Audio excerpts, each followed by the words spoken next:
Joining us now is J.R. Romano. He's the head of the Republican Party in the state. J.R., what did you think of the speech today? Well, I did not listen to it in real time. Mm-hmm. However, I was able to listen to some of the snippets, and I have to tell you, I am so... It's this feeling of despair for every middle-class family in this state is just asked to pay more. There was no mention of honest and cuts. You know, he talked a little bit about he skirted around some issues, but there was no honest dialogue about where government can actually cut. And where should that happen? Because he's talking things like buying new state police cruisers every 6 years instead of 4 years. That doesn't seem very realistic. And if it were something that should have been done, it should have happened years ago.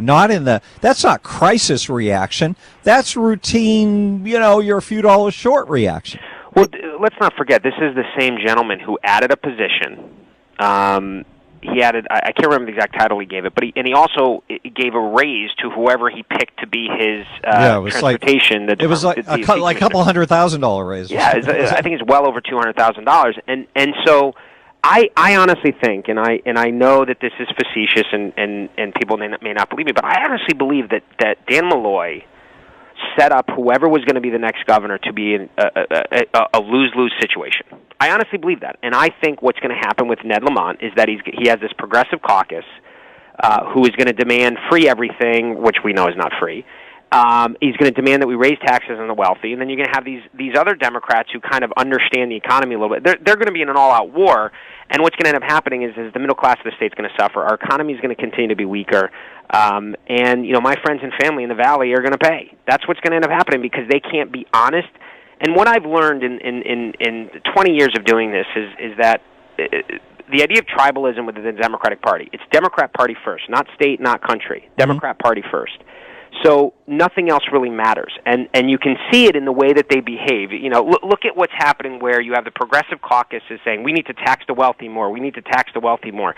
Not one of them introduced legislation to call on their own wealthy members of their caucus to forego all the perks and benefits of being a state legislature, like a pension, like a salary. Like the mileage reimbursements. Yeah. Nor have they called on Dick Blumenthal, who, by the way, forgoes federal Senate benefits because the Connecticut benefits are richer. They're just so rich. The federal government. I don't want yours. The ones I get from Connecticut are better. They haven't called on him to give back. Yeah. So there's such this disingenuous idea of how the Democrats lead this state. Yeah, it's kind of it's scary, tragic, all those things combined. Do you have a feeling that the governor doesn't know all this? Do you underestimate his consciousness of it? I think for Ned Lamont, and I'm not trying to be kind of, I don't know. He reminds me of Ned Flanders, right? This like this kind of like he's kinder and he says these things much nicer. And at the end of the day, the idea of being governor of the state of Connecticut for someone in Greenwich, this isn't about I know, I'll be governor. This is going to be hard work. You're going to have to roll up your sleeves, have a backbone, and tell the unions of this state they need to give up concessions, or we're going to court. You're going to need to look at in the eyes of your progressive caucus and say, "Knock it off. Our state is falling apart." And I don't think he has that courage. But why would he want to? That's not the business model for the party. Well, I think at the end of the day, what Ned also realizes is that he doesn't want to have the same legacy as Dan Malloy, which is a legacy of utter failure. This is a guy who his name was on a library at Harvard before he even showed up. He doesn't want to be labeled a failure the way that Dan Malloy was, which is why he's kind of playing footsie with a lot of the Republicans, right? He knows if he can bring them along, and he can get enough Democrats, he can get something passed. But what that's going to take is him really wrestling hard with his own Democrat caucus. You would envision that happening at some point, like maybe in 2 years? I don't think he's got a choice. But it doesn't seem to be in his character to do it, and he certainly hasn't prepared the groundwork to demonstrate that he's going to put that kind of squeeze on his own people. Oh, he was incapable of, he lacked the courage to announce the toll switch at a press conference. He did it on a Facebook Live on a Saturday and a long holiday weekend. Well, didn't you think that was an attempt to to wish it away, that maybe nobody would notice? It's a show of weakness. Wow. Because all right. And the tolls, here's what makes me laugh about, and this is what you have to, when you're dealing with wealthier Democrats. I don't know, I know you and I talked a little bit offline. There was a comment made by this new Democrat from Greenwich who said, I know the majority of my constituents in my district, which is wealthy Greenwich, favor electronic tolls, the senator said. My constituents are more sophisticated, intelligent, and understand the cost of not having tolls. All right, so there's a nice hateful remark from the compassion crowd, but did you hear this one from the governor?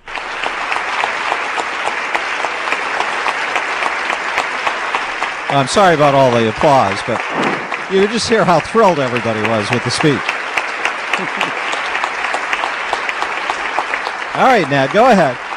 And while I'm at it, passing paid family and medical leave program will ensure that workers... I made you listen to all that, and I wasn't even at the right place in the cut. Here it is. $15 minimum wage enacted responsibly and over time will raise wages for almost a third of our workforce, a third of whom are female workers. Listen. 40% are African American. Oh. Half are Hispanic. Let's give them a shot. Let's give them a shot. At what? Women, blacks, and education. What's that? Well, a shot isn't, hey, pal, here's a couple more quarters an hour. Right? A shot would be providing programs where they can get educated. All these people can get educated to not be a cashier, but maybe a mechanic, maybe an electrician, so that they're earning $40 an hour, not $15. And you know what the saddest part about all this they bang their chest, we care about people. You know what's going to end up happening when we raise the minimum wage? The people earning minimum wage, which are in fact struggling, and we have to find a way to help them. There's no question in my mind. However, while they get a raise and the prices of everyday goods rise, now you couple that with tolls, taxes, so now you have the government raising our cost on us through property tax, sales tax, all the things that they want to do, and now you put on a minimum wage which will also increase the cost of goods. And so what will end up happening is that the people earning $15 an hour won't feel those increases. Their life won't improve, but milk will be $4 a gallon, so they don't feel it. But the single mom who's working as a dental hygienist, living in Meriden, working in Waterbury, or a teacher who's working in Meriden, living in Hartford, whatever it may be, they didn't get a raise. So now they have, at the end of every but their costs go up just like everybody else's, right? So the cost goes up for the dental technician, but she doesn't get the raise to help her deal with it. Correct. And so she has less and less money. So what ends up happening, it extends out her student loan. She has to wait longer in order to buy a house, maybe buy a new car, maybe fix that window or that air conditioner in her home. Because what this is about, and this is where Democrats, particularly wealthy Democrats, don't understand the idea of cash flow. When you're taking more of someone's biweekly check in order to buy simple groceries, that means they don't have liquidity. They can't go do the things that makes an economy strong. Now, JR, we're talking to JR Romano, the head of the Republican Party in the state. I assume you're talking right now, the scenario you're describing is before the tolls kick in. Correct. We're not even talking about those increases, right? So let's say that there's no increase in minimum wage, that everything stays the same except we get two things. We get an increase of the sales tax by 2%, and we get tolls. Let's say a teacher who makes about $60,000 a year on average lives in Meriden and works in Hartford. So basically right now, for those that don't know, the state of Connecticut pays about, you as a resident of the state of Connecticut, about 12.6% of your income goes to state and local taxes. That's all in, everything. That's what the analysis is. 12.6% of your earnings goes to the state of Connecticut right now, right? And we think agents are greedy at 10%. Anyway, so that means that teacher, on average, pays about $7,100 a year in state and local taxes.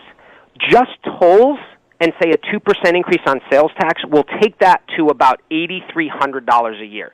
Now, that's tolls to work. That doesn't include any leisure time. Mm-hmm. So you're asking a single mom who lives in Meriden, works in Hartford, to pay an additional $1,200 a year in just tolls and sales tax. But, JR, that's because they love working families. They've got so much compassion. All right, thank you for joining us, sir. It's always good to get your analysis. J.R. Romano, the head of the Republican Party. Thank you. We'll talk to you.